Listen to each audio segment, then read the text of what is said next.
Hey everyone, my name's Joe Garland. I write under J.P. Garland and I write under Joseph P. Garland. My books are available on Amazon and elsewhere. My website is dermodyhouse.com. My friend Elizabeth Holland asked whether I had a Christmas book, and I do. It's about 11,000 words. It's called A Fairytale of New York, and it's available exclusively on Kindle and Kindle Unlimited. I love Elizabeth's work. I happen to have a paperback cover of Behind Closed Doors, which is not an entirely fun story, but it's a very valuable story that she tells, or series of stories that she tells. But my focus here is on Christmas and the Christmas story that I wrote. And she asked, she sent some questions around for interviewing, but I decided it'd be easier for me to just talk about it and answer the questions that way. And I guess the first thing to mention, I said the title of the book was A Fairytale of New York, which is a song by the Pogues that is referred to in the book. And it actually is a plot point in the book. The story is pretty basic. I'm in New York. I've always lived in New York, either in Manhattan or in Westchester County. This story takes place in Manhattan. It begins in a few days before Christmas in 2016. It then jumps to Christmas Eve 2018 and then Christmas 2019. It's a romance, so I'm not worried about spoilers here. It's a love at first sight thing. The story is told from the perspective of a Brit who comes from Brighton. He's at university in Newcastle, where he's an engineering student. And he was just dumped by his girlfriend of 2 years, who said, "Oh, I'm getting married to someone else." His parents were coming to New York.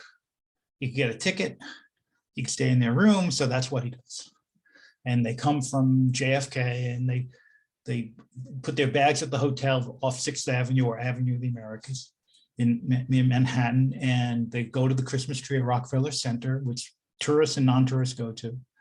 They stop for a lunch at an Irishy pub, which they're all over Manhattan, off 6th Avenue, which is people there are either people who work in the office buildings nearby or tourists. And it so happens that they are waited on by someone named Kate, who is Irish. She's from outside of Dublin, and she too was dumped. Right a few weeks before she was to get married. So she came to New York separately. Now there's a large Irish contingent in New York City. They work in the trades, they work as secretaries. There are various enclaves where they live. And one of those is in Woodlawn, which is in the very northern part of the Bronx. That shows up in the story. But first they meet each other at the restaurant, off 6th Avenue. She's the waitress.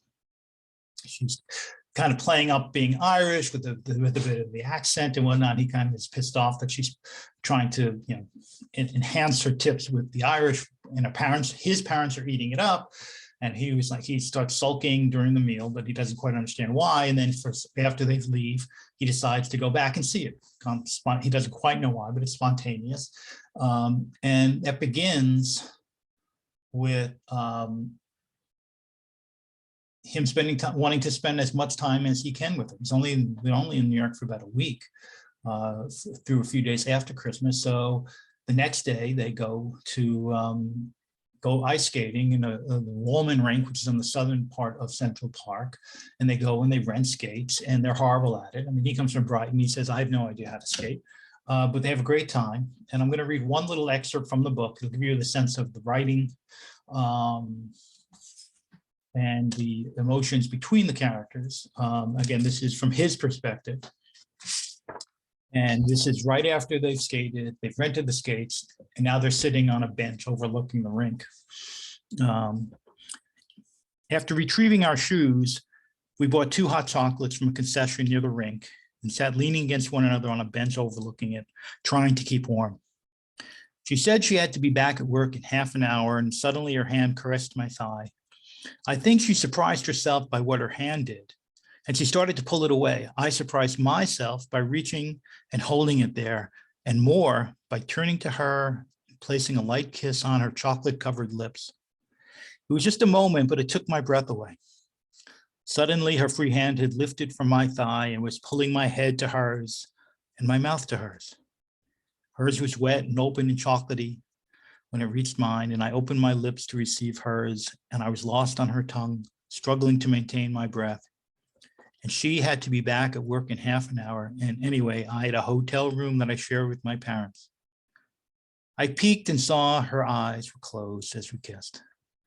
She released her hand, and my head moved back.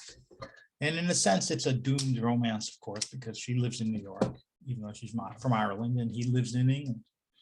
And so they have a wonderful afternoon at a break between lunch and dinner. And she invites the family to go up to Woodlawn, which I just mentioned, for a Christmas dinner with a whole bunch of people who are foreigners mostly, who work in restaurants which are closed, and they go to a closed restaurant in Woodlawn, and they all have a big Christmas dinner, and it's a thrill for all of them. And as I say, there's a couple hours when his parents leave, and they're intimate, but that's it. They leave. It's over. And so then it jumps, as I say, 2 years later to Christmas Eve, December 24th, 2018, and she shows up at his parents' place in Brighton. And it's tough for, he feels that she just walked away and left him to be on his own. Yet somehow they both had a kernel of something in them. And the story goes from there. It goes from, what happens to them on Christmas in London, where her aunt and uncle have a place, in 2018, and it ends in 2019 when they're still together. So that's the story. A Fairy Tale of New York. You wonder what the song has to do with anything. Well, it's a trigger for her when she hears the song, and it brings back her memories of the wonderful time they spent together in New York.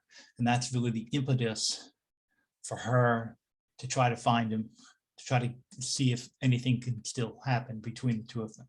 And as I say, a spoiler, it's a romance, so they do get back together. Now, Elizabeth was asking questions about, more generally, about us as authors, our background with Christmas. And as I said, I grew up in New York, Westchester, which is a suburb north of the city. And I lived on the Upper West Side for a while. And what we did, basically a Catholic family, our house rule was when you woke up on Christmas Day, you could run down and open your presents. You didn't have to wait for my parents.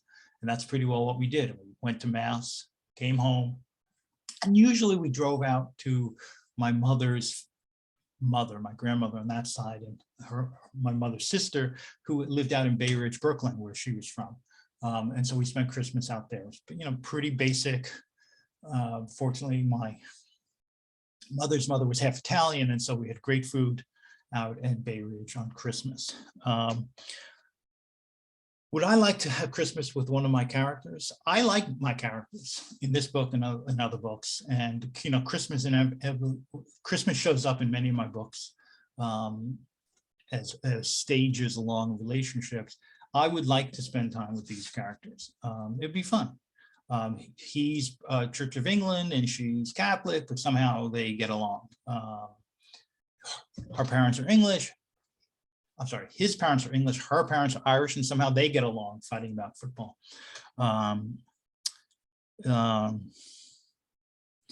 Geez, a couple of general questions. Achievement of 2021. I've finished a couple of books. One, I Am Alex Locus, is a contemporary story about a daughter seeking to find her mother, who's dead. I'll find the truth about her mother. That I've queried, but I will likely self-publish them in January. I also finished a second book in a group of books I've been writing on the early part of the Gilded Age in New York City. This one is called A Studio on Bleecker Street. It's about a wealthy society woman who suffers a tragic loss early on, and then decides to see if she can become an artist, and becomes a well-regarded artist. I've written some shorter things, and I plan on doing some more, continue to write those things in 2022.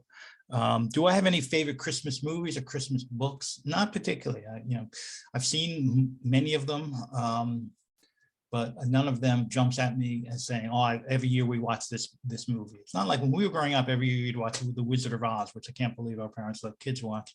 But there's no Christmas movie where we sit around and say, oh, let's watch, It Happened One Night, or A Christmas Story, or whatnot.